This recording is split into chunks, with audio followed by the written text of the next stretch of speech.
देखिए, आपका एविडेंस में दस्तावेज के बारे में हमने दोहरा दें एक बार, तब फिर आगे बढ़ा जाए। दस्तावेज के बारे में यानी कि डॉक्यूमेंट के बारे में कल शुरू किया गया था, और दस्तावेजी साक्ष्य के बारे में जो प्रावधान एविडेंस में हम पढ़ेंगे वो अध्याय 5 में है, यानी कि चैप्टर 5 में। और सेक्शन आपका है 61 से लेकर 90A, यानी कि 90A। मेंस में आपका 3 4 5 क्वेश्चन बनता है, लेकिन प्री के लिए इधर ज़्यादा क्वेश्चन बनता है। और आपको पहले तो दस्तावेज की परिभाषा याद रखिए। डॉक्यूमेंट की परिभाषा धारा 3 में दी गई है एविडेंस की, और इसको कोरिलेट कर लीजिएगा आपका आईपीसी से, आईपीसी के सेक्शन 29 में। इतना कम से कम कोरिलेट करिए। दस्तावेज हम बताए थे कि किसी विषय को किसी पदार्थ पर या तो अंक द्वारा या शब्द द्वारा या चिन्ह द्वारा अभिलिखित किया गया है, वर्णित किया गया है, और इरादा ये है कि भविष्य में हम लिखावट के रूप में या अभिलेखन के रूप में इसे क्या करेंगे, प्रस्तुत करेंगे। या बैठिए भाई।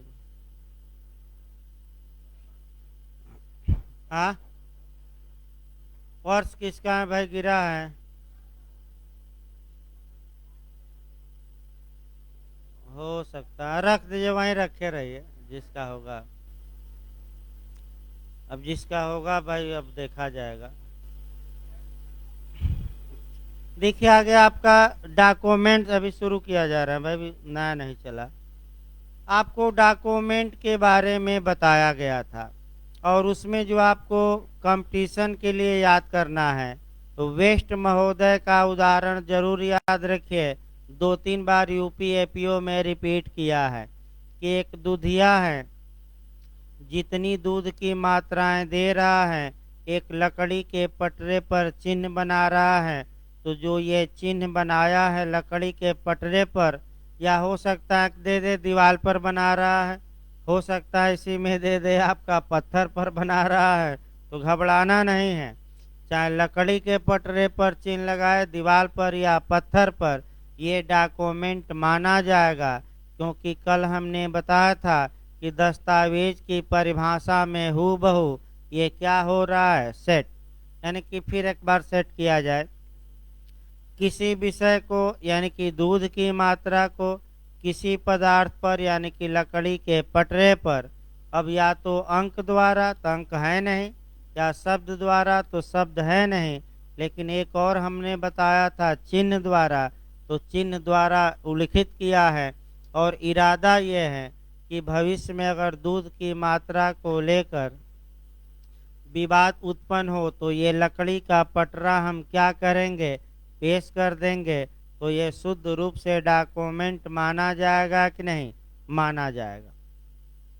इसके बाद जब दस्तावेज कितने प्रकार के होते हैं, अगर ये पूछे, ये पूछ चुका है यूपी जेपीओ में 2 प्रकार के, एक पब्लिक डॉक्यूमेंट, एक प्राइवेट डॉक्यूमेंट। सेक्शन वाइज याद रखिएगा, एक लोक दस्तावेज, दूसरा प्राइवेट।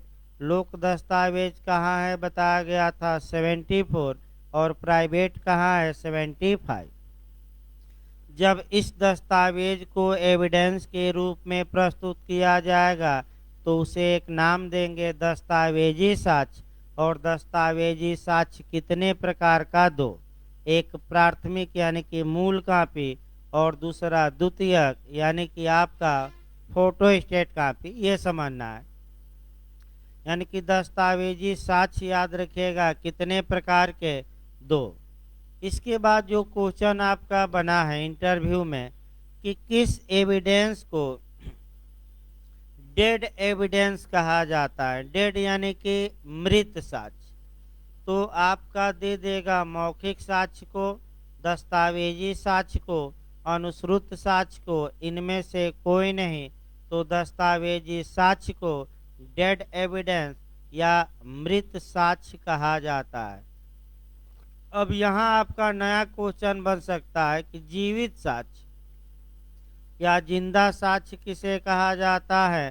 तो ओरल एविडेंस या मौखिक, यानी कि जब हम मुख से बोल रहे हैं तो शक्ति लग रही है और जो कागज पेश किया जाता है उसमें जान नहीं है, इसीलिए मुख से बोले गए साक्ष्य को आपका लिविंग या जीवित साक्ष्य, और दस्तावेजी साक्ष्य को माने दस्तावेज को हम क्या कहते हैं, मृत साक्ष्य। इसके बाद आपका जो पढ़ना है बेस्ट एविडेंस पूछा जाता है। तो बेस्ट एविडेंस कौन होता है, डॉक्यूमेंट्री एविडेंस या दस्तावेजी साक्ष्य। इसके बाद हमने सेक्शन आपका तोड़ा था और सेक्शन फिर एक बार बता दें तब आगे बढ़ा जाए। हम सेक्शन 61 से शुरू किए थे भाई, फिर आपका कम से कम ये चार्ट याद रखिएगा। एक क्वेश्चन आपका यहाँ से बनता है, फिर एक बार दोहरा दिया जाए, कल एक बार बताया गया था। 61 ये बताती हैं कि दस्तावेजों की अंतर्वस्तु को, अंतर्वस्तु का मतलब कि दस्तावेज के अंदर जो बातें लिखी गई हैं उसको कैसे न्यायालय में साबित किया जाएगा। तो या तो प्राथमिक साक्ष्य द्वारा या किसके द्वारा, द्वितीयक। ये क्वेश्चन यूपीजे में पिछली बार पूछा गया है कि दस्तावेज की अंतर्वस्तु को कैसे साबित किया जाएगा। ऑप्शन दिया था प्राथमिक साक्ष्य, फिर दिया था द्वितीयक साक्ष्य, दोनों इनमें से कोई नहीं, तो क्या मार्क कराएंगे, दोनों।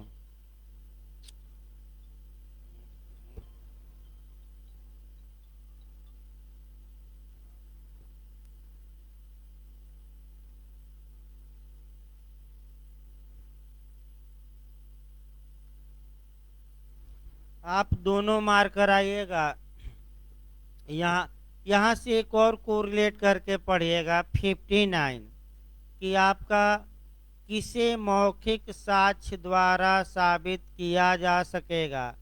तो आपका दस्तावेजों की अंतर्वस्तु और इलेक्ट्रॉनिक अभिलेखों की अंतर्वस्तु के सिवाय, सिवाय मतलब कि इसको छोड़कर अन्य जितनी भी बातें हैं उन्हें कैसे प्रूफ किया जा सकेगा, मौखिक साक्ष्य द्वारा।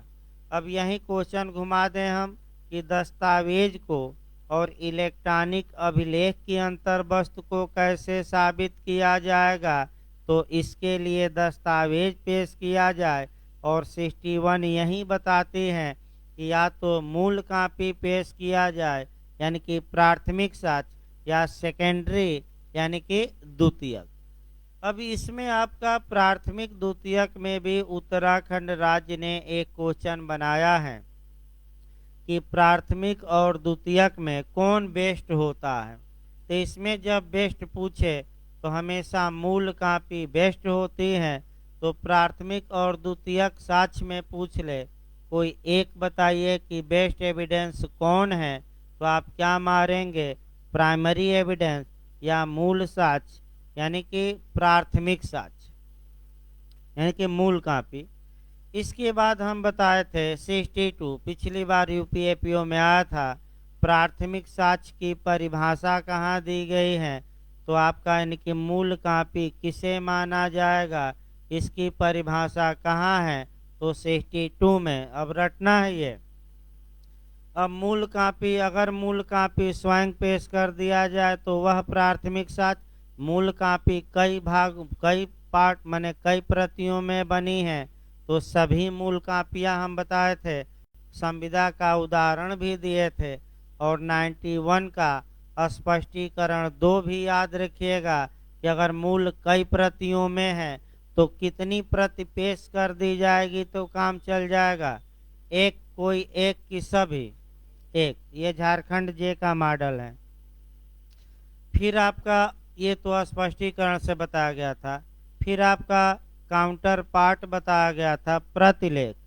प्रतिलेख में दिमाग स्थिर करके जानना है। यहाँ भाई पिछली बार आपका जे में क्वेश्चन आया था, बहुत अच्छा आता है। उसमें ये देता है कि कौन प्राथमिक साक्ष्य है कौन द्वितीयक, और सब कुछ सही रहेगा लेकिन जो काउंटर पार्ट या प्रतिलेख रहेगा वही आपकी गलती होगी। तो फिर एक बार हम कंसेप्ट बना रहे हैं क्योंकि ये द्वितीयक साक्ष्य में भी काम करेगा। अगर कोई दस्तावेज प्रतिलेख यानी कि कुछ कुछ भागों में है तो जितने पक्षकारों ने उस दस्तावेज के जितने भाग का निष्पादन किया है, कल बताया गया था कि निष्पादन मतलब जितने भाग पर क्या किया है, या तो अंगूठा लगा दिया यानी कि मुन्ना भाई एलएलबी की तरह आपका पास तो हो गया, परीक्षा कोई और दिया और रिजल्ट आ गया। कई लोग मुन्ना भाई एमबीबीएस में कई पकड़े गए हैं कि दूसरे की जगह दूसरे क्या दे रहे थे परीक्षा, कई लोग पकड़े गए हैं, आपका ये भी मने है। तो आपका ऐसी दशा में जितने पक्षकार जितने भाग पर साइन किए हैं, अब साइन फिर मैं कल बताया था साइन नहीं, अब क्या उसको बोलेंगे एग्जीक्यूट किए हैं, एग्जीक्यूट मतलब निष्पादन किए हैं, उनके विरुद्ध उतना भाग मूल कापी या प्राथमिक साक्ष्य माना जाएगा। और जितने पर वह साइन नहीं किए उनके विरुद्ध कैसा साक्ष्य माना जाएगा, द्वितीय। इसके बाद हमने एक और चीज बताई थी स्पष्टीकरण 2 में, एक रूपात्मक प्रक्रिया द्वारा कई कापियां निकली तो सब एक दूसरे का मूल भी होंगी और द्वितीयक भी, लेकिन मूल कापी का ये सदैव कैसी होगी, द्वितीयक। ये बताया गया था अखबार वाला, फोटो वाला और एक लेटर छपवाया गया था वो वाला। अब हमें चलना है, अब आइए जब भी 62 पढ़िए तुरंत इसी के साथ आपका 64 भी पढ़ लेना है कोरिलेट करके। आइए 64 देखा जाए। देखिए धारा 62 में आपका प्राथमिक साक्ष्य को परिभाषित किया गया है। क्योंकि प्राथमिक साक्ष्य ओरिजिनल कॉपी होती है तो कानून ये कहता है कि अगर ओरिजिनल कॉपी मौजूद है, यानी कि धारा 62 वाली कौन से साक्ष्य मौजूद है, प्राथमिक, तो न्यायालय में उसे ही क्या किया जाना चाहिए, पेश। तो 64 आपका ये बताती है कि सबसे पहले कोर्ट में बेस्ट एविडेंस पेश करिए, और प्राथमिक और द्वितीयक में बेस्ट कौन होता है, प्राथमिक। तो जब प्राथमिक है तो आप उसको क्या करिए, पेश करिए, और नहीं है तो उसका उपाय अभी आगे बताया जाएगा। अब बेरेक्ट की भाषा देखिए सही रहेगा भाई। 64 को रिलेट करके पढ़िएगा 62 से। देखिए दस्तावेजों का प्राथमिक साक्ष्य द्वारा साबित किया जाना। देखिए बेरेक्ट क्या कहता है, दस्तावेज ए तस्मिन पश्चात, न शब्द आए तो बेरेक्ट पर नए लोग लिख लें, ए तस्मिन पश्चात मतलब इस धारा के बाद, यानी कि इस धारा के बाद यानी कि इस धारा के आगे। तो इस धारा के आगे कौन सी धारा आएगी, 65 भाई। 64 के बाद कौन आएगी, 65। दस्तावेज ए तस्मिन पश्चात वर्णित अवस्थाओं के सिवाय, यानी कि वर्णित या उल्लिखित दशाओं के सिवाय, कंडीशन के सिवाय प्राथमिक साक्ष्य द्वारा साबित करनी होगी। यानी कि एक दबाव देकर कह रहा है, साबित किया जा सकेगा नहीं। देखिए शब्द क्या लिखा है, साबित करनी होगी। इसका मतलब ये हुआ कि 65 में, यानी कि अगली धारा कह रहा है 65 में 7 कंडीशन दी गई है। अगर वे 7 कंडीशन में से कोई एक कंडीशन विद्यमान है तो आप द्वितीयक साक्ष्य या निकृष्ट साक्ष्य, निकृष्ट भी कहा जाता है, सेकेंडरी एविडेंस दे सकते हैं। और अगर 65 की कोई दशा विद्यमान न हो तो 64 कहता है कि आप दस्तावेज की अंतर्वस्तु को आपको कैसे साबित करना पड़ेगा, कौन सा साक्ष्य पेश करके, प्राथमिक की द्वितीयक, प्राथमिक। इसका मतलब ये हुआ कि प्राथमिक साक्ष्य सबसे पहले पेश किया जाना चाहिए। आप प्राथमिक साक्ष्य को अधिकार के रूप में पेश कर सकते हैं। प्राथमिक साक्ष्य को किस रूप में? प्राथमिक साक्ष्य पेश करते समय किसी को कोई सूचना देने की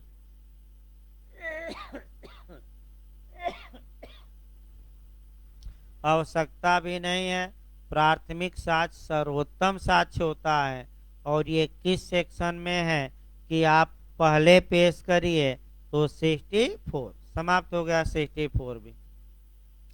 अब आपका जो चलना है वह चलना है 63।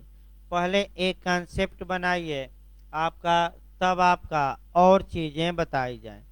देखिए कंसेप्ट कैसे बनाना है भाई। कंसेप्ट जो बनाना है वह धारा 61 से बनाना है। 61 हम पढ़ाएंगे, फिर 63 पढ़ाएंगे, फिर 65 पढ़ाएंगे। और अच्छे से कंसेप्ट बनाइए 2 मिनट में, और तब सेक्शन आपका 63 शुरू करते हैं। आपका 61 कहता है कि दस्तावेज की अंतर वस्तु या कंटेंट, यानी कि दस्तावेज के अंदर जो बातें लिखी गई हैं उसको या तो प्राथमिक साक्ष्य द्वारा यानी कि मूल कॉपी द्वारा या द्वितीयक साक्ष्य द्वारा न्यायालय में प्रूफ किया जा सकेगा। प्राथमिक साक्ष्य किसे कहा जाएगा? 62। प्राथमिक साक्ष्य पहले पेश करिए 64, ये हम बता चुके हैं। एक और 61 में था कि द्वितीयक साक्ष्य द्वारा, तो द्वितीयक साक्ष्य निकृष्ट साक्ष्य होता है, इसे पहले नहीं दिया जाना चाहिए। इसे तभी दिया जाना चाहिए जब प्राथमिक साक्ष्य उपलब्ध न हो।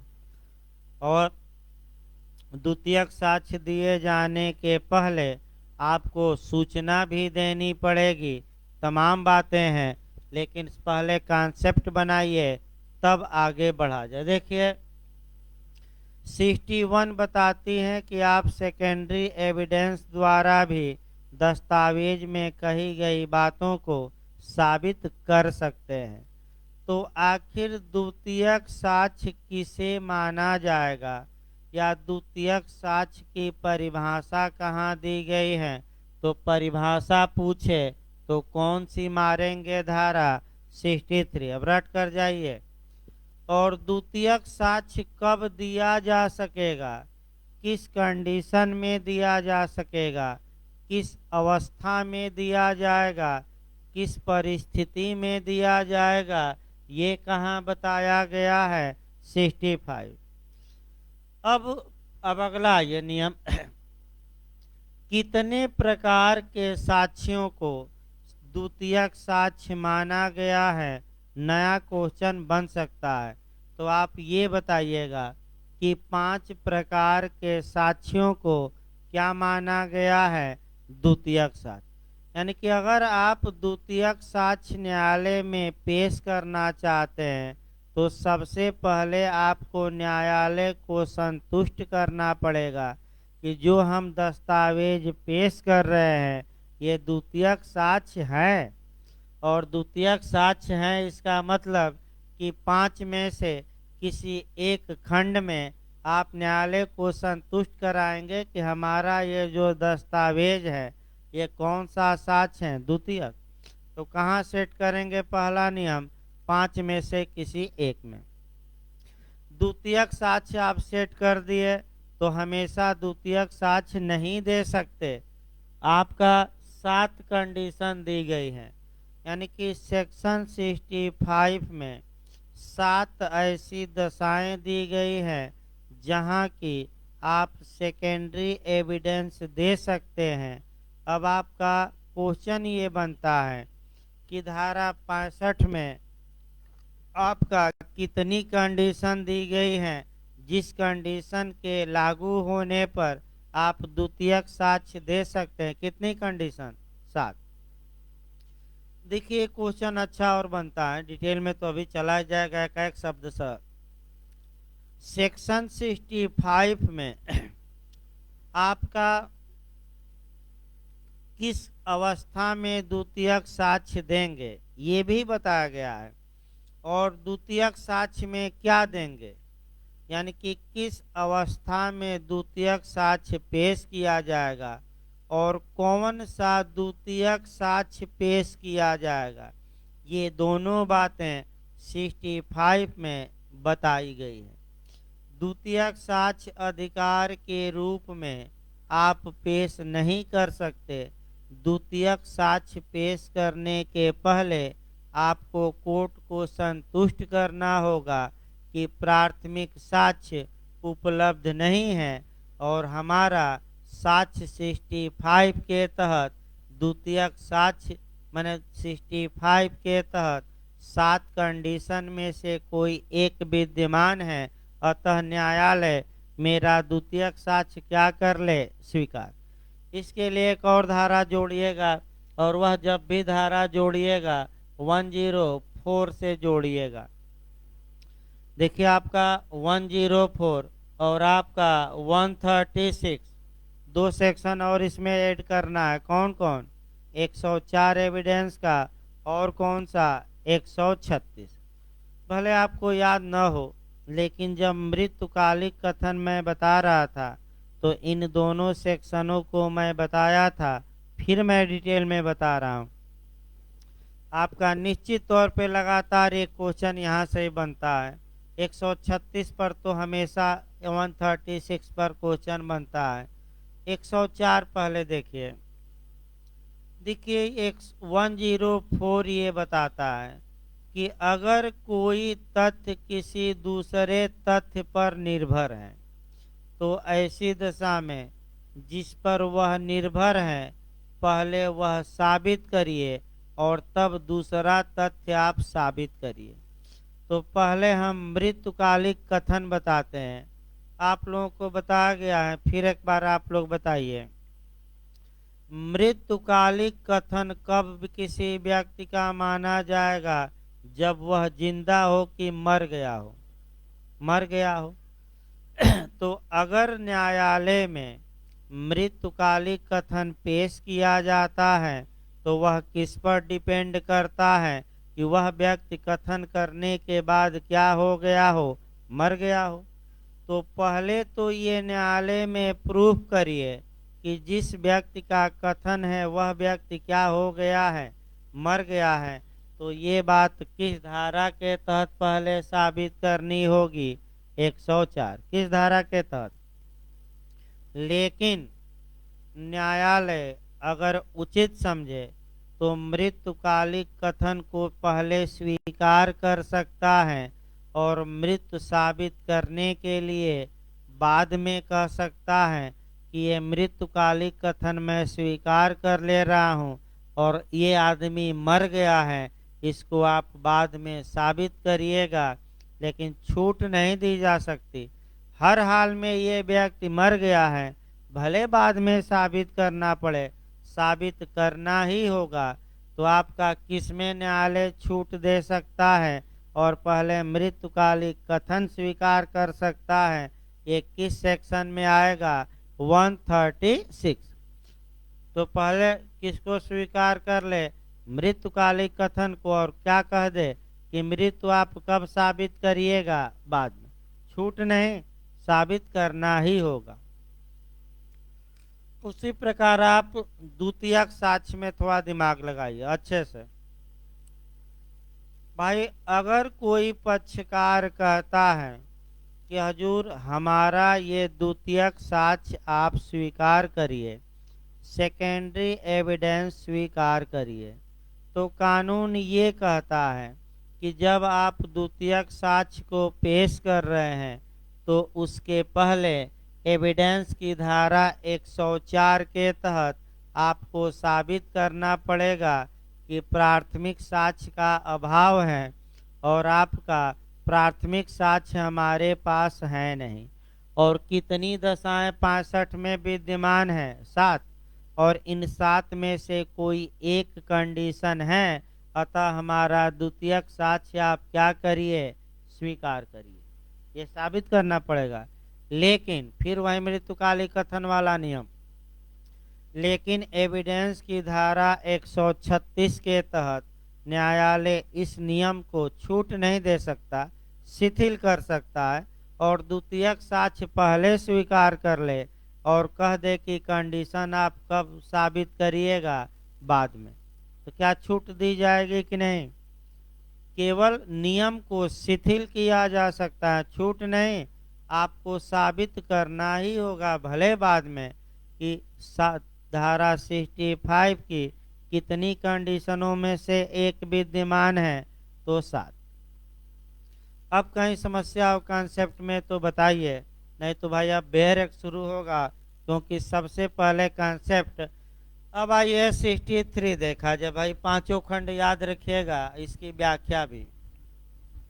यानी कि आपका 63 में द्वितीयक साक्ष्य को परिभाषित किया गया है और कितने प्रकार के साक्ष्य को द्वितीयक साक्ष्य माना गया है, 4 नहीं 5। अब उसी को आपको एक एक शब्दशः देखना है और शब्दशः आपका समझना है, फिर कुछ उदाहरण भी दिए जाएंगे।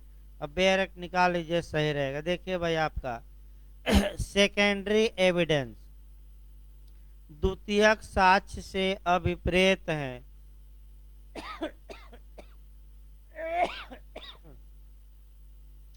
द्वितीयक साक्ष्य से अभिप्रेत हैं और उसके अंतर्गत आते हैं। देखिए जैसे ही आपका फिर एक बार ये बताया जाए इंटरव्यू में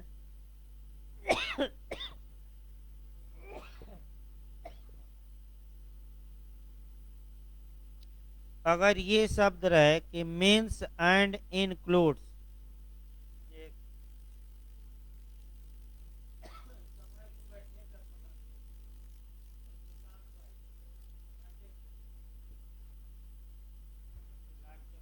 बार बार उठना संभव नहीं है।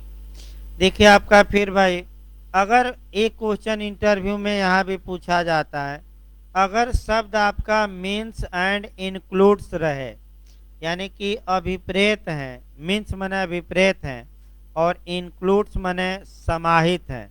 समाहित है मतलब इसके अंतर्गत आता है। अगर कहीं भी ये शब्द रहे तो एक दिमाग में बैठा लीजिए, वह परिभाषा पूर्ण होती है। यानी कि वह परिभाषा क्या होती है, पूर्ण होती है। तो यानी कि आपका द्वितीयक साक्ष्य की जो परिभाषा 63 में दी गई है वह अपने आप में पूर्ण है कि अधूरी है, पूर्ण है। तो देखिए हाँ, अब कौन कौन से साक्ष्य द्वितीयक साक्ष्य माने जाएंगे।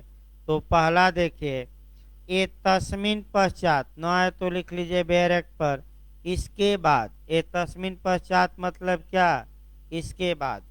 ए तस्मिन पश्चात अंतर्विष्ट उपबंधों यानी कि समाहित प्रावधानों के अधीन दी गई प्रमाणित प्रतियां, यानी कि आपका जो सर्टिफाइड कॉपी होती हैं, प्रमाणित प्रतियां होती हैं, वे प्रमाणित प्रतियां मूल कॉपी होती है कि आपका द्वितीय कॉपी होती है, द्वितीय कॉपी।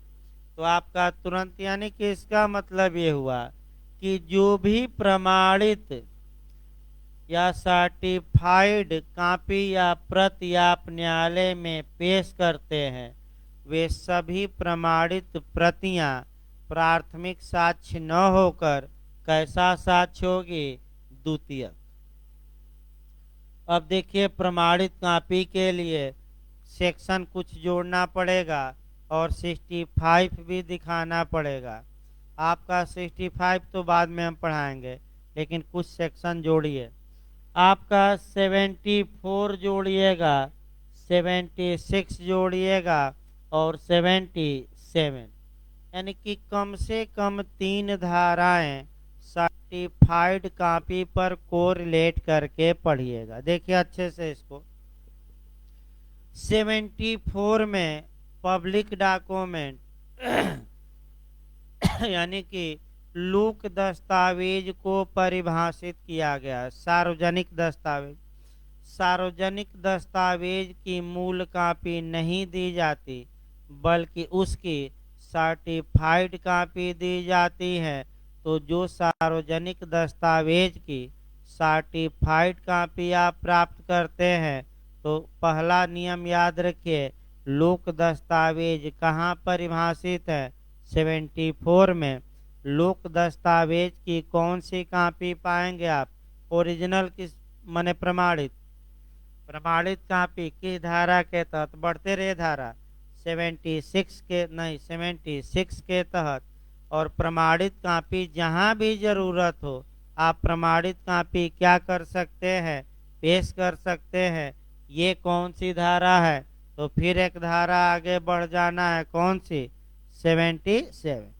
और फिर एक धारा आगे बढ़ जाना है, जब प्रमाणित कॉपी आप न्यायालय में पेश कर दिए तो न्यायालय ये अनुमान लगा कर चलेगा, ये उपधारणा करके चलेगा, ये मान कर चलेगा, ये प्रिजम्पशन करके चलेगा कि प्रमाणित कॉपी सही थी कि गलत। प्रमाणित कॉपी क्या थी? और जो जिसकी साइन मोहर लगा है उसकी साइन मोहर सही थी कि गलत? सही। और जो व्यक्ति दिया है वह देने के लिए सक्षम था कि अक्षम? सक्षम। ये भी पूछा गया, आगे डिटेल में चलेगा। यानी कि 4 धाराएं कोरिलेट करनी है। तो एक दो उदाहरण बनाया जाए जहां की प्रमाणित कॉपी आपको दिलवाई जाए। अब देखिए आपका राइट टू इंफॉर्मेशन यानी कि सूचना के अधिकार के तहत जो आप सरकार से सूचनाएं मांगते हैं, तो क्या सरकार आपको मूल कॉपी देती है किसी दस्तावेज की? नहीं। कैसी कॉपी देती हैं? प्रमाणित कॉपी। एक अधिकारी बैठा है, वो मूल कॉपी से या तो हाथ से लिखा या जिराक्स कराया। जिराक्स कराने के बाद उस पर लिखता है कि यह सत्य की असली प्रतिलिपि है, यानी कि असली की सत्य प्रतिलिपि है, यानी कि जो बातें मूल में हैं वही बातें इस कॉपी में हैं। फिर पदनाम लिखता है, अपना साइन करता है, और अगर उसके पास क्या हो, सील या मुद्रा, तो उस पर क्या मार देता है? मुद्रा। और तब आपको सूचना के अधिकार के तहत भेजता है। तो ये जो सूचना के अधिकार के तहत आपको कॉपियां मिलेंगी, ये प्राथमिक साक्ष्य होगा कि द्वितीयक? द्वितीयक। एक और उदाहरण दूसरा देखा जाए, दो दो उदाहरण पर्याप्त रहेंगे। मान लीजिए आप आयोग का एग्जाम दिए, अभी बिहार से लोग कॉपी मंगाए भी थे। मान लीजिए कोई लड़का बिहार का आयोग का एग्जाम दिया, उसे लगा कि हमें कम नंबर मिला है, तो सूचना के अधिकार के तहत अपनी कॉपी मंगाया देखने के लिए। तो जाकर वहां देखना नहीं है, आप कॉपी मंगा सकते हैं। कॉपी वहां फोटो स्टेट कराएगा आयोग, फोटो स्टेट करा के आपकी कॉपी एक आदमी क्या करेगा, उस पर आपका नाम लिखेगा, अपना जो अधिकारी होगा पद नाम लिखेगा, साइन करेगा, मुद्रा मार देगा और बता देगा कि ये सत्य की यानी कि ये जो मूल कॉपी है उसकी नकल है, सत्य प्रतिलिपि है, यानी कि मूल कॉपी की सत्य प्रतिलिपि है, आपके पते पर आ जाएगा।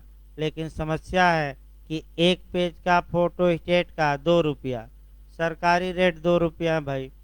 यानी कि अगर आपकी कॉपी 10 पेज की है तो कम से कम 20 रुपया एक्स्ट्रा भेजिए, 10 रुपया तो फीस, तो 30 रुपया भेजिए।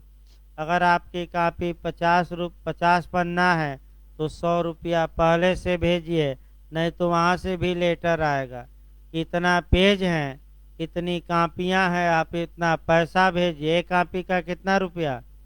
2 रुपया। और वैसे मार्केट में जाइए 50 पैसा, मैंने कटरा में कहीं भी जाइए तो 50 पैसे में होता है। तो ऐसी दशा में आपका यानी कि कुल मिलाकर जितनी सर्टिफाइड कापियाँ आपको मिलती हैं वे मूल कापी नहीं होती, बल्कि प्राथमिक साक्ष्य नहीं होता, बल्कि कैसा साक्ष्य होता है? सेकेंडरी। और ये हम नहीं बता रहे हैं, ये कौन सी धारा बता रही हैं?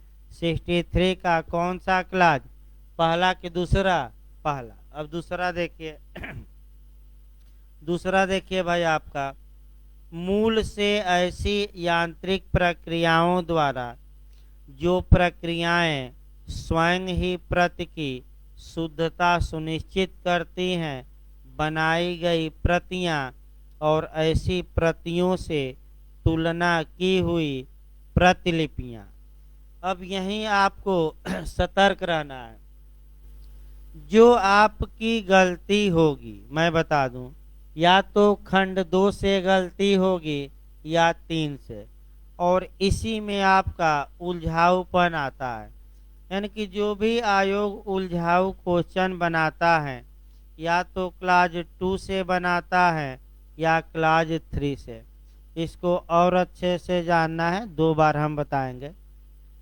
देखिए, मूल कॉपी बना लिया जाए। ये मूल कॉपी है। अगर मूल कॉपी से आप अन्य कॉपी निकालते हैं, अन्य कॉपी यानी कि प्रतियां निकालते हैं, और ये जो मूल कॉपी से प्रति निकली हैं, ये आपका कह सकते हैं कि यांत्रिक प्रक्रिया द्वारा, टेक्निकल प्रक्रिया द्वारा निकली हैं, और टेक्निकल प्रक्रिया ऐसी हो जिसमें गलती होने की संभावना हो कि न हो, न हो। याद रखिए, अभी हम उदाहरण 2-3 देंगे। यांत्रिक प्रक्रिया ऐसी होनी चाहिए, इंजीनियरिंग की प्रक्रिया ऐसी होनी चाहिए जिसमें गलती की संभावना न हो। तो जो ये मूल से प्रति निकली है, ये प्रति द्वितीयक साक्ष्य मानी जाएगी। भाई, मूल तो प्राथमिक माना ही जाएगा, ये कौन सा साक्ष्य मानी जाएगी? द्वितीयक। अब आप प्रति से निकाले प्रतिलिपि। प्रति से क्या निकाल लिए? प्रतिलिपि। यानी कि अब मूल कॉपी को आप हटा दिए, और जो एक फोटो स्टेट कॉपी निकली थी उसी से फिर फोटो स्टेट निकाल लिए। तो फोटो स्टेट पहला जो निकला वह प्रति हो गई, और आपका उसी फोटो स्टेट से फिर आप निकाल रहे हैं, तो उसको हम क्या कहेंगे? प्रतिलिपि। अब ये प्रतिलिपि कब द्वितीयक साक्ष्य कहलाएगी? जब इसकी तुलना या मिलान किया गया हो। और यही दिमाग में बैठाना है, इसका मिलान मूल से करने पर ये प्रतिलिपि द्वितीयक साक्ष्य मानी जाएगी कि प्रति से करने पर? किससे अगर तुलना या मिलान कर लिया जाए तो ये जो प्रतिलिपि हैं ये सेकेंडरी एविडेंस माना जाएगा। तो मूल न मारिएगा, किससे?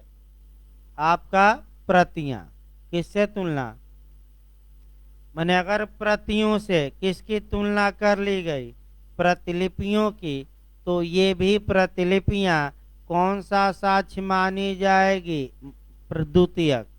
फिर एक बार समझिए, तब उदाहरण 1-2 हम देते हैं। टेक्निकल है, थोड़ा समझिए, गलती यही होती है। 90% लोग गलत करके आते हैं। प्रयास आप ये करिए कि 2 बार बताया जा रहा है, गलती न हो। एविडेंस बहुत लंबे समय से चल रहा है, टेक्निकल है। अब तक कई कानून समाप्त हो गए, 3 कानून समाप्त हो गए, लेकिन एविडेंस अभी समाप्त नहीं हो रहा है। क्यों? क्योंकि एक भाई समाप्त करने के लिए तो 5 दिन में ही हो जाएगा, लेकिन आपके समझ में ही नहीं आएगा। तो समझ में आए और कंपटीशन आगे कोई भी आए, कोई क्वेश्चन जल्दी बाहर ना जाए, ये पूरा प्रयास किया जा रहा है, भले थोड़ा समय लग रहा हो। फिर एक बार देखिए, मूल से यांत्रिक प्रक्रिया द्वारा प्रति निकाली गई, और यांत्रिक या टेक्निकल ये प्रक्रिया ऐसी है जिसमें शुद्धता निर्धारित है, यानी कि वह प्रक्रिया द्वारा आपका अशुद्ध प्रति नहीं निकलेगी। तो ऐसी दशा में जो प्रति निकली है ये क्या मानी जाएगी? प्राथमिक साक्ष्य की द्वितीयक साक्ष्य, द्वितीयक। इसमें कोई शक नहीं है। अब आपने क्या किया कि मूल को बाहर कर दिया, और आपका प्रति से क्या निकाला? प्रतिलिपि। तो ये प्रतिलिपि होगी, ये कब द्वितीयक साक्ष्य मानी जाएगी? वही दिमाग में बैठा लेना है। प्रतिलिप किससे तुलना करके किससे तुलना की जाए तो यह द्वितीयक साक्ष्य मानी जाएगी। मूल से तुलना कर लेने पर कि प्रति से भी काम चल जाएगा, तो किससे तुलना हम करा रहे हैं? प्रति से। यानी कि प्रति से प्रतिलिपि का मिलान करा लीजिए कि दोनों में बातें सेम हैं, तो ये प्रतिलिपि भी क्या मान ली जाएगी? द्वितीयक साक्ष्य। अब आपका फिर एक बार एक उदाहरण देखा जाए फोटोस्टेट का। मान लीजिए कोई व्यक्ति अपनी मूल मार्कशीट ले गया, मार्कशीट का ही देखा जाए, ओरिजिनल कॉपी ले गया और ओरिजिनल कॉपी से एक कॉपी निकलवा लिया, मैंने आपका क्या निकलवा लिया? फोटोस्टेट। अब आपको ये देखना है कि जो ये फोटोस्टेट की मशीन जो जिराक्स निकालती हैं वह टेक्निकल या यांत्रिक प्रक्रिया द्वारा निकालती हैं, तो जो आपके मार्कशीट में लिखा है वही हूबहू निकलता है कि गलती होने की संभावना है? बताइए, आप लोग कराते हैं तो वही निकलता है कि संभावना है? संभावना नहीं है, क्योंकि सेम निकलता है। तो हम भी वही बता रहे हैं, मूल से यांत्रिक प्रक्रिया द्वारा क्या निकाली गई? प्रति। और यांत्रिक प्रक्रिया ऐसी हो जिसमें कि त्रुटि की संभावना न हो। तो आप मूल कॉपी ले गए हाई स्कूल के सर्टिफिकेट के और एक फोटोस्टेट कॉपी निकाल लिए, तो ये फोटोस्टेट कॉपी का कहीं मिलान नहीं करना है। ये जो प्रति होगी ये बिना मिलाए ही क्या होगी? द्वितीयक साक्ष्य। अब आपने क्या किया कि मूल कॉपी को हटा दिया, अपना झोला में रख लिए और प्रति फोटोस्टेट वाले को दे दिए जो पहला जिराक्स निकला था, और कहे कि इसी से 10 कॉपी और निकाल लो, तो इससे कितना और फोटोस्टेट निकल गया? तो ये जो 10 कॉपी प्रति कहलाएगी कि प्रतिलिपि? हाँ, एकदम सही याद रखिए, प्रतिलिपि। ये जो 10 कॉपी ये कब द्वितीयक साक्ष्य कहलाएंगी? तो किससे तुलना कर लेने पर काम चल जाएगा? प्रति से। कब ये द्वितीयक साक्ष्य की कैटेगरी में आएगी? जब किससे तुलना कर लिया जाए? प्रति से। तो आपका याद रखिएगा, प्रति से, उल्टा न कर दीजिएगा। आपका एक बार यूपीजे में उल्टा पूछा है कि कौन द्वितीयक साक्ष्य नहीं होगा? सब कुछ सही आपको दिखेगा, एक घुमा देगा।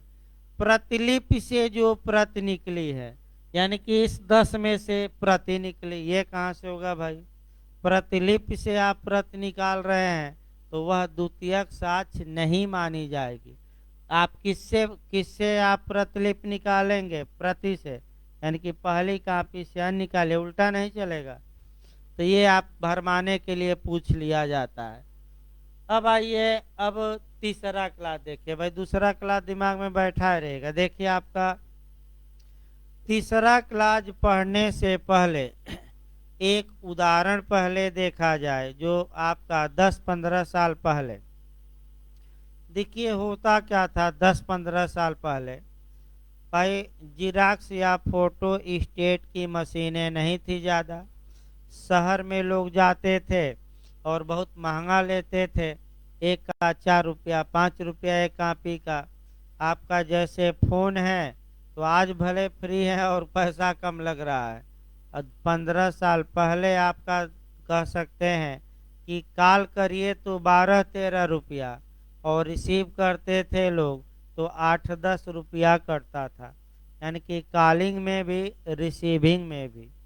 अब तो प्राइवेट कंपनियों का जाल हो गया, तो भाई प्रतिस्पर्धा बढ़ी तो पैसा क्या हो गया? कम। अब तो तमाम फ्री की चीज़ें मिलने लगी धीरे धीरे आपका। यानी कि फ़ोन जब लोग करते थे तो घड़ी देखते थे कि कहीं 50 सेकंड पर काट दें, क्योंकि जैसे ही 1 मिनट और 1 सेकंड होगा वो दूना चार्ज हो जाएगा, यानी कि 12 का कितना हो जाएगा? 24। तो अब तो भाई काटने की क्या सोचिए, रात भर छोड़ दीजिए, आपका स्पीकर ऑन करके सो गए लोग, और सो गए तो भाई फ़ोन नहीं सोया, भले ब्लास्ट मार जाए। व्यक्ति सो गया लेकिन फ़ोन नहीं सोया, जैसे कि आपका कहा भी जाता है कि दंड 24 घंटा जगता रहता है, राजा सो गए रानी सो गए, लेकिन दंड क्या होता है, 24 घंटा जगता रहता है। तो तीसरा देखिए प्राचीन काल का, अच्छे समझिएगा और दोनों में अंतर आप बताइएगा। देखिए 15 साल पहले क्या होता था, ये एक व्यक्ति है, वह कोई फार्म भरता था, तो फार्म भर, ये मूल कापी हाई स्कूल की क्या हो गई, मूल कापी हो गई, जिराक्स है नहीं, तो एक सादा पन्ना लेता था और हाई स्कूल की मूल कापी से जैसे जैसे खाने बने हैं वैसे वैसे वो पहले क्या करता था, खाना पेन से बनाता था, और जो जो शब्द इसमें लिखा है वही वही शब्द देखकर इसमें वह क्या करता था, उतारता था। किससे देखकर, मूल कापी से। तो बताइए यांत्रिक प्रक्रिया द्वारा ये प्रति बनाई गई है कि यांत्रिक प्रक्रिया से भिन्न प्रक्रिया द्वारा, यांत्रिक से नहीं बल्कि कैसे, भिन्न। तो ये जो प्रति बनाया है, हाथ से लिखा है, ये आपका द्वितीयक साक्ष्य मानी जाएगी और ये क्या हो गई, प्रति। तो इसको किसको देख देख बनाया है, मूल कापी। अब फिर वो क्या किया कि फिर जरूरत पड़ी तो फिर वैसे ही खाना एक पे पन्ने पर बनाया सादा, और इससे देखकर बना रहा है। यानी कि इसका मतलब ये हुआ कि प्रति में जो बातें लिखी गई हैं उन बातों को देख देख कर वह प्रतिलिपि बना रहा है। फिर एक बार समझिए, यहाँ प्रति में जो बातें लिखी गई वह बात को देख देख वह क्या बना रहा है, प्रतिलिपि। तो भाई प्रति तो किसको देखकर बनाई गई, मूल को, तो ये तो द्वितीयक साक्ष्य मानी ही जाएगी। ये जो प्रतिलिपि है ये किसको देखकर बनाई गई है, प्रति को। तो दिमाग यहीं कैच कराना है, ये प्रतिलिपि कब द्वितीयक साक्ष्य मानी जाएगी, जब इसकी तुलना किससे कर ली जाए, मूल से, प्रति से नहीं। अगर इसकी तुलना किससे की जाती है, प्रति से, तब ये द्वितीयक साक्ष्य नहीं होगा। तो इसकी भी तुलना मिलान किससे करना पड़ेगा, मिलान मूल से। यही आपको समझना है। तो अब दोनों को एक साथ लेकर चलिए, खंड 2 और कौन सा खंड, 3 को। खंड 2 फिर एक बार हम बता रहे हैं लास्ट में, दोनों को कोरिलेट करके। यदि कोई प्रति निकली और यांत्रिक प्रक्रिया द्वारा निकली, यांत्रिक प्रक्रिया ऐसी थी जिसमें अशुद्धता की गुंजाइश नहीं थी, तो यांत्रिक प्रक्रिया द्वारा निकाली गई प्रति द्वितीयक साक्ष्य मानी जाएगी। अब प्रति से आपने क्या निकाला, प्रतिलिपि निकाला, तो वह प्रतिलिपि सामान्यतः द्वितीयक साक्ष्य नहीं मानी जाएगी। लेकिन कब द्वितीयक साक्ष्य मानी जाएगी, मूल से तुलना करना आवश्यक था कि प्रति से। तो भाई आपका दूसरा खंड में किससे तुलना करना आवश्यक था, मूल से नहीं भाई, यही तो बताया जा रहा है। फिर एक बार इसको देखिए भाई, उल्टा बता रहे हैं लोग। फिर एक बार इसको देखिए, थोड़ा कठिन है भाई, कोई दिक्कत नहीं, जब तक नहीं आएगा तब तक बताया जाए भाई, कोई समस्या नहीं है। फिर एक बार हम आपका दोनों को एक साथ बताते हैं ताकि दोनों अब एक साथ दिमाग में बैठे। देखिए फिर देखिए भाई, आपका क्लास 2 हम बताते हैं पहले और इसके बाद क्लास 3। क्लास 2 तब लागू होगा जब यांत्रिक प्रक्रिया द्वारा प्रति निकाली गई हो। किस प्रक्रिया द्वारा, टेक्निकल। यांत्रिक प्रक्रिया ऐसी हो जो क्या हो, शुद्ध हो, गलती की संभावना न हो। तो ऐसी दशा में अगर इस प्रति से प्रति से प्रतिलिपि निकाली गई है तो ये प्रति तो द्वितीयक साक्ष्य मानी ही जाएगी, इसमें कोई समस्या नहीं है। समस्या किस में आती है, प्रतिलिपि में, कि ये जो प्रति से प्रतिलिपि निकली है, अगर यांत्रिक प्रक्रिया द्वारा प्रति निकली थी तो ये प्रतिलिपि किससे आपका मिलान करने पर, यानी कि किससे तुलना कर लिया जाए तो ये प्रतिलिपि भी द्वितीयक साक्ष्य मानी जाएगी। तो यहाँ किससे तुलना पर्याप्त होगा? प्रति से। मूल से तुलना करने की कोई आवश्यकता नहीं। लेकिन ये कब? जबकि जो प्रति निकली थी वह टेक्निकल प्रक्रिया द्वारा निकली थी और अशुद्धता की गुंजाइश उसमें नहीं है। अब आइए आपका तीसरा क्लास। मूल ये हो गया, मूल से प्रति निकली और प्रति आपका निकली अन्य माध्यम से, यानी कि टेक्निकल प्रक्रिया द्वारा नहीं निकली, हाथ से लिखा गया जो भी हो, टेक्निकल से अलग, या टेक्निकल प्रक्रिया द्वारा भी अगर निकली है तो टेक्निकल प्रक्रिया ऐसी है जिसमें अशुद्धता की क्या है? गुंजाइश। टेक्निकल प्रक्रिया द्वारा भी निकल सकता है, लेकिन टेक्निकल प्रक्रिया ऐसी है जिसमें किसकी गुंजाइश है? अशुद्धता। अगर शुद्धता रहेगा तो आपका खंड 2 लागू होगा। तो ऐसी दशा में दिमाग ये बैठाना है कि जो प्रतिलिपि तैयार की जाएगी वह प्रतिलिपि द्वितीयक साक्ष्य तभी मानी जाएगी जब उसका मिलान या उसकी तुलना मूल से की जाए। भाई प्रति से नहीं, किससे? मूल से। अब कोई समस्या हो तो फिर बताइए, नहीं तो आगे बढ़ा जाए भाई आपका। यानी कि प्रति से तुलना करने से काम नहीं चलेगा। खंड 3 में किससे तुलना कराना पड़ेगा? मूल से। तो खंड 2 में तुलना किससे हो गई? प्रति से। और खंड 3 में तुलना किससे करना पड़ेगा? मूल से। फिर एक बार जाकर देखिएगा, कठिन है। अब आइए आपका चौथा देखा जाए क्लास। 3 क्लास हो गए, चौथा देखा जाए आपका 63 का। उन पक्षकारों के विरुद्ध जिन्होंने उन्हें निष्पादित नहीं किया है दस्तावेजों के प्रतिलेख। तो आपका प्राथमिक साक्ष्य में बताया गया था और आपका यही क्वेश्चन गलत होता है।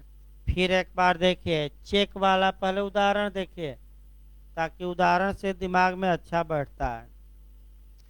चेक का उदाहरण हम कल बताए थे। एक चेक का मुख्य भाग बताए थे और एक कौन सा? पृष्ठ भाग। तो मुख्य भाग पर किसका साइन होता है? चेक जारी करने वाले का। तो हम क्या बना लें? ए बना लें। और जिसको चेक जारी किया गया उसका साइन कहाँ होता है चेक पर? पीछे। तो हम उसको क्या बना लें? बी। अब आपको कल भी बताया गया कि जो पक्षकार चेक के जितने भाग को निष्पादित किया है उतना भाग उसके विरुद्ध प्राथमिक साक्ष्य माना जाएगा। तो बताइए आप लोग, ए के विरुद्ध चेक का कौन सा भाग प्राथमिक साक्ष्य होगा? आगे वाला भाग के पीछे वाला? आगे वाला। और बी के विरुद्ध कौन सा भाग प्राथमिक साक्ष्य होगा? पीछे वाला। ये 62 में हमने बता रखा है। अब दस्तावेज के जितने भाग पर जिसने साइन नहीं किया, साइन नहीं किया का मतलब लीगल भाषा में प्रतिलेख का निष्पादन नहीं किया, तो वह भाग उस व्यक्ति के विरुद्ध कैसा साक्ष्य माना जाएगा? प्राथमिक नहीं, अब कैसा? द्वितीयक। और वही बात क्लास 4 में बताई गई है। तो यहाँ आप बताइए, ए के विरुद्ध ये चेक का पिछला भाग कैसा साक्ष्य माना जाएगा? बताइए, साइन किया है कि नहीं पीछे? तो प्राथमिक होगा कि द्वितीयक? हाँ, द्वितीयक।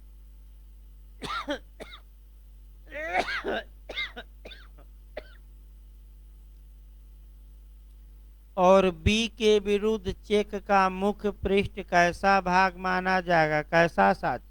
द्वितीयक। क्यों? क्योंकि वह अगले भाग का निष्पादन नहीं।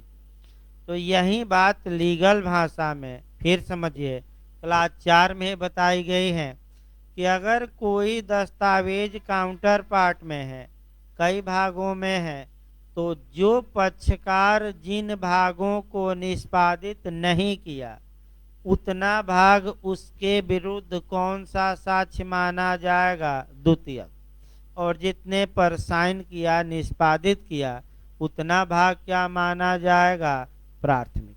तो भाई किसी को भी मन में संदेह तो बताएं, क्योंकि बहुत आराम से चल रहा है। दो दो बार टेक्निकल जरूर है, 65 तक थोड़ा टेक्निकल है, उसके बाद तो आपका स्पीड अपने आप बढ़ जाती है। तो भाई कोई समस्या हो तो बताइए, नहीं तो क्लास 5 पर चला जाए। भाई किसी को कोई दिक्कत हो फिर बताया जाएगा, कोई समस्या नहीं है। 10 बार कहेंगे, 10 बार, यानी कि जब तक कि दिमाग में न बैठ जाए तब तक हमारा कर्तव्य है कि बताते रहें।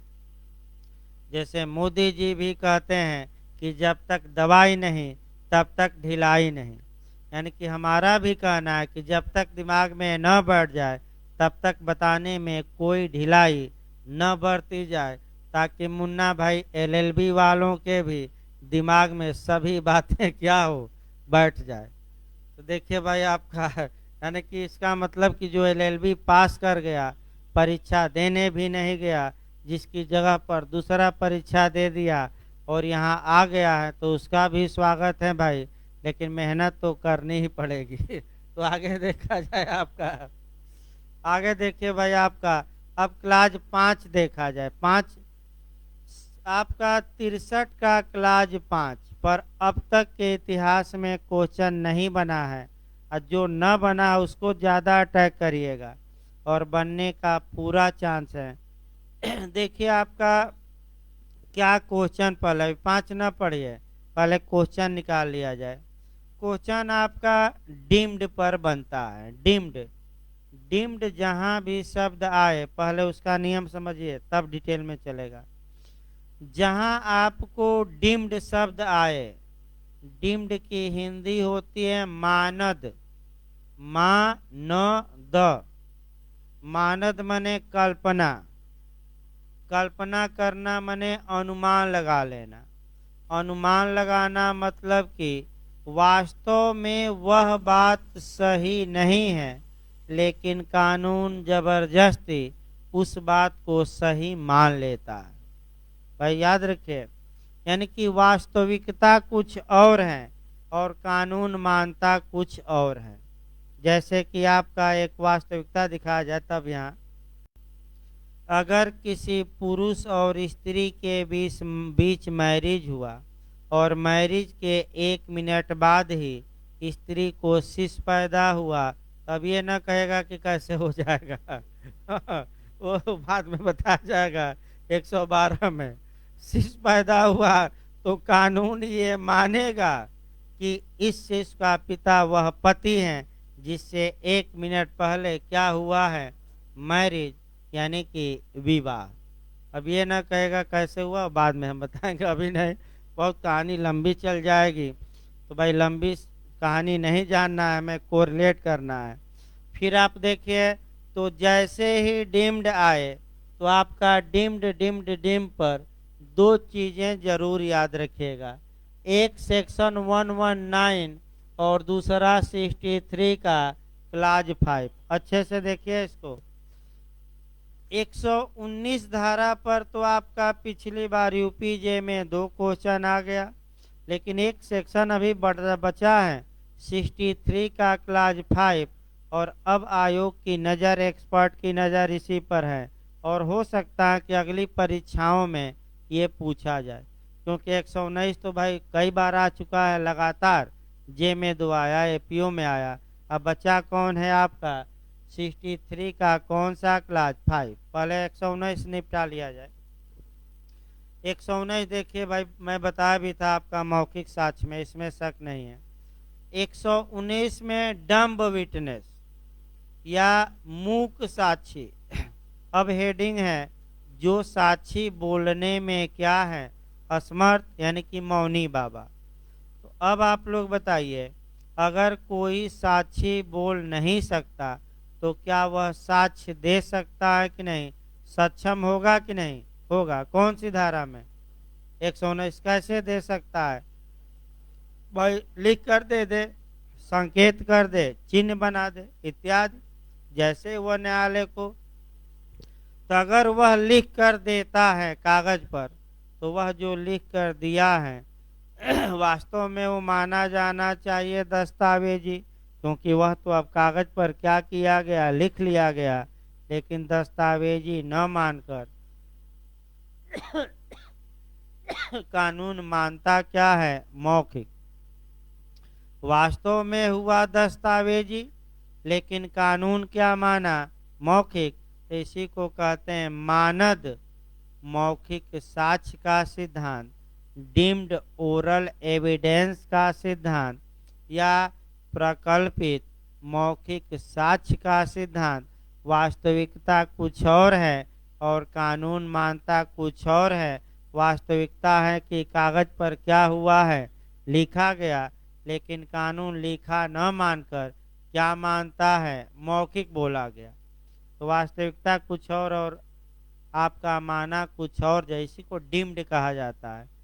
अब इसी के विपरीत आइए, इतना आपको दस्तावेज बताया गया कि दस्तावेज का मतलब ये हुआ कि किसी पदार्थ पर कोई चीज क्या की गई हो, या तो अक्षर द्वारा, या अंक द्वारा, या शब्द द्वारा, या इनमें से एक द्वारा, दो द्वारा, तीनों द्वारा क्या किया गया हो, लिखा गया हो, तब हम उसे क्या मानेंगे, दस्तावेज। लेकिन 63 का क्लाज 4 इसके विपरीत नियम बताता है, और ये कहता है कि अगर किसी व्यक्ति ने किसी दस्तावेज को देखा है, अब बताइए देखा है मतलब क्या हुआ, मैंने देखा मैंने एक नज़र देख लिया कि पढ़ा हो।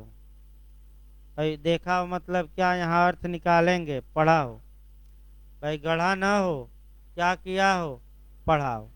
अब यहाँ आप अटैक कर सकते हैं कि हजूर इसको तो ये भाषा पढ़ने ही नहीं आती, ये तो अंगूठा छाप है, एक अक्षर पढ़ ही नहीं पाता।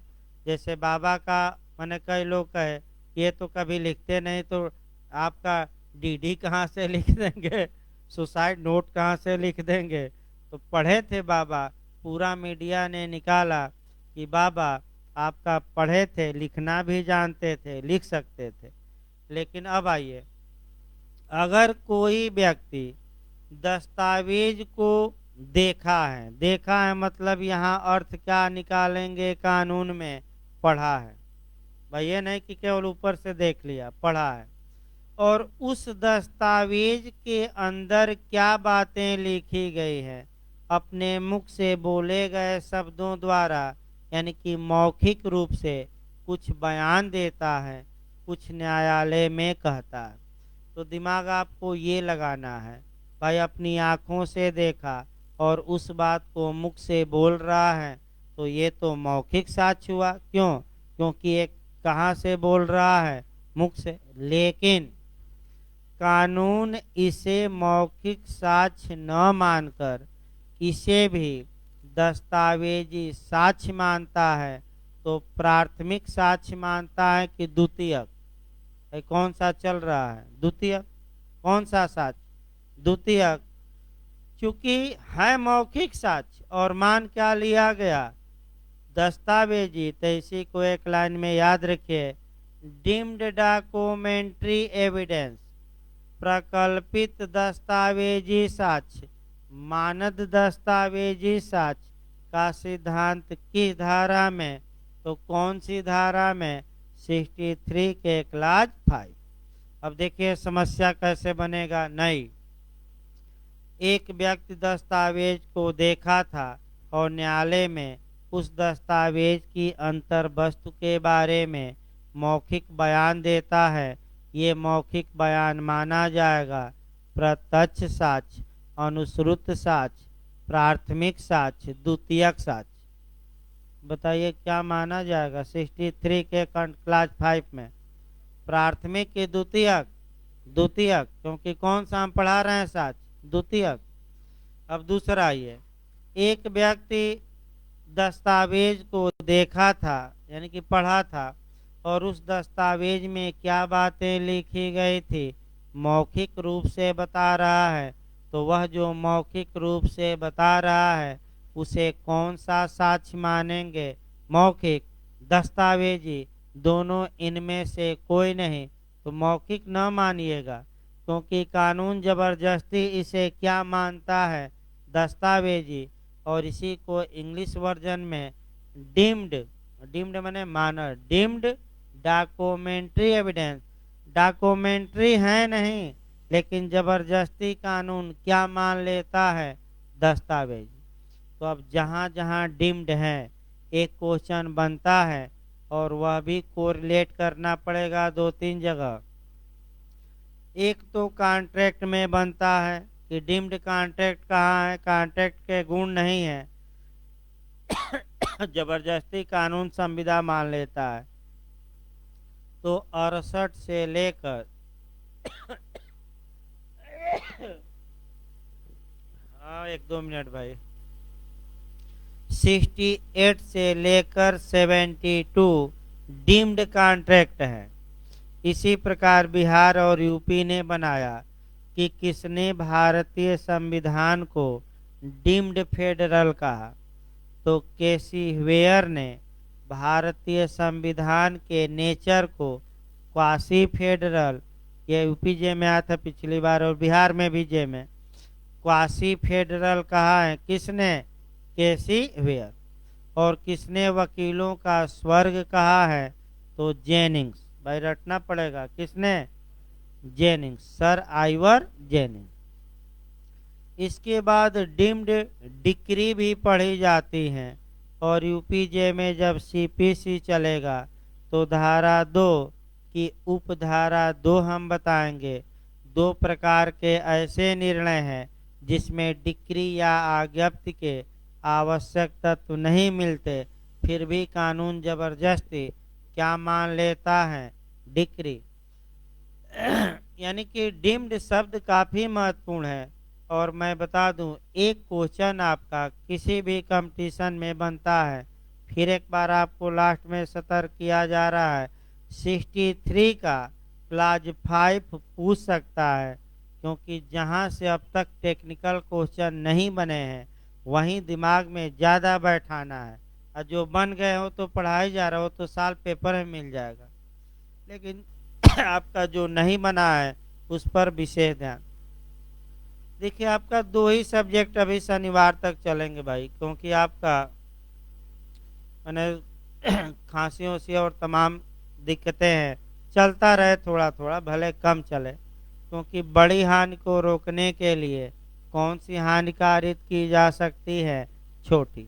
यानी कि 5 दिन बैठ जाएंगे, इससे अच्छा कि कुछ क्या हो रहे चलता रहे। तो शनिवार को लिखवाया जाएगा, कल तक भाई लेक्चर चलेगा।